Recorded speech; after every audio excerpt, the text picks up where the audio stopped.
दोस्तों जरा सोचिए, अगर कोई आंदोलन लगातार 2 हफ्तों तक राजधानी के दिल जंतर मंतर पर चलता रहे, मूसलाधार बारिश, गर्मी भी ना रोक पाए जिसे, हजारों छात्र डटे रहे, क्या दिन क्या रात, और फिर अचानक ये दावा सामने आए कि प्रदर्शनकारियों के मोबाइल फोन, व्हाट्सएप कॉल और चैट तक पर भी नजर रखी जा रही है।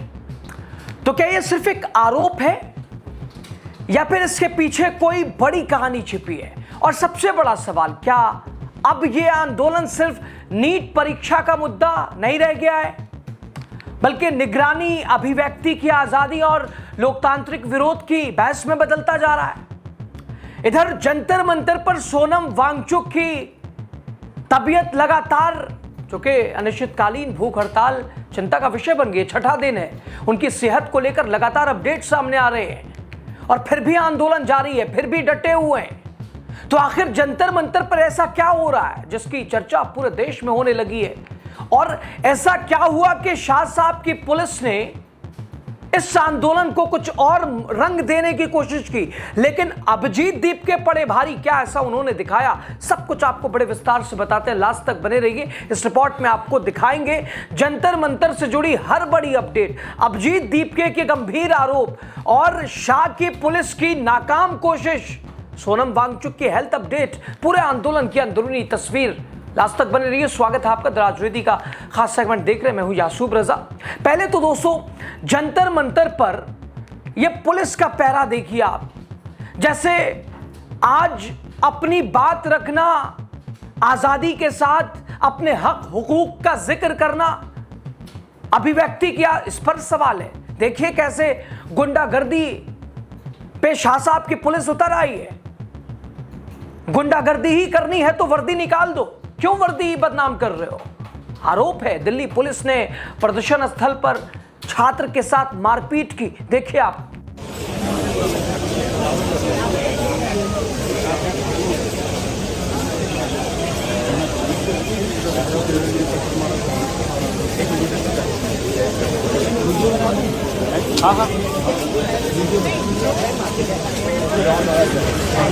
मॉर्निंग वॉक नहीं, मिडनाइट वॉक, मिडनाइट वॉक कोशिश किया जा रहा है।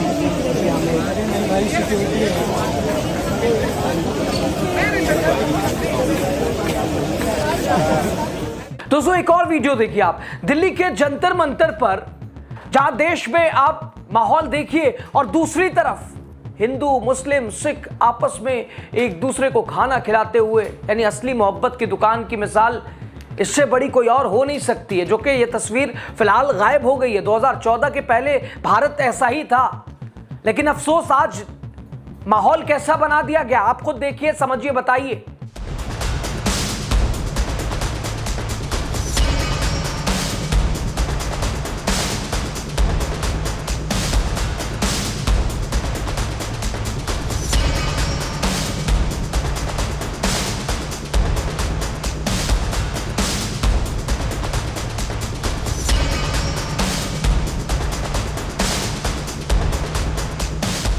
दोस्तों तो आखिर जंतर मंतर पर चल क्या रहा है?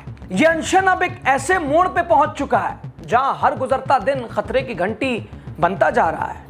और सरकार की जिम्मेदारी क्या है, या इसे बड़बोलापन कहें या गैर जिम्मेदारी कहें, या फर्क ही ना पड़े? क्या सोनम वांगचुक की बिगड़ती सेहत अब इस पूरे आंदोलन का सबसे बड़ा मुद्दा बन गई है? आखिर प्रदर्शन में शामिल छात्र और समर्थक किन परिस्थितियों में बैठे हैं? सरकार अब तक इस पूरे आंदोलन पर चुप क्यों है? बड़बोले मंत्री का इस्तीफा का क्या?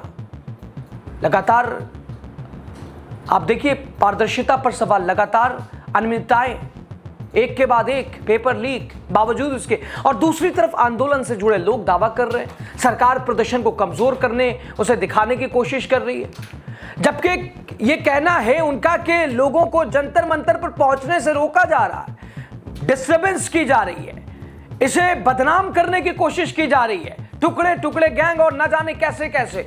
यानी छात्रों की आवाज, छात्रों को अपनी बात रखने का भी, और अगर रख रहे हैं सरकार, जो कि आज के वक्त में यही तो सबसे बड़ी विडंबना है, आप सवाल नहीं पूछ सकते, आप अपने साथ हो रहे अत्याचार को उजागर नहीं कर सकते, सवाल सरकार से नहीं पूछ सकते। दोस्तों, कॉकरोच जनता पार्टी का जंतर मंतर पर प्रदर्शन लगातार आज 14वें दिन जारी है।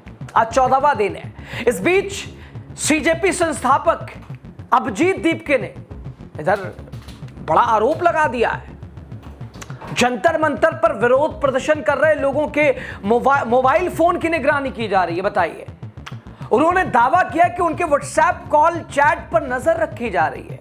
नीट परीक्षा में कथित गड़बड़ी को लेकर कॉकरोच जनता पार्टी लगातार विरोध प्रदर्शन कर रही है। आए दिन कोई ना कोई वहां आता है, प्रदर्शन और मजबूत होता है, सरकार पर असर पड़ रहा है। धीमे धीमे स्थिति यह है कि जवाबदेही तो बनती ही है और चर्चाएं भी चल रही हैं कि लगातार चूंकि विस्तार भी होना है मोदी कैबिनेट में, और लगातार चूंकि हथौड़ा गरम पे ही मारना, और फिलहाल स्थिति वैसी।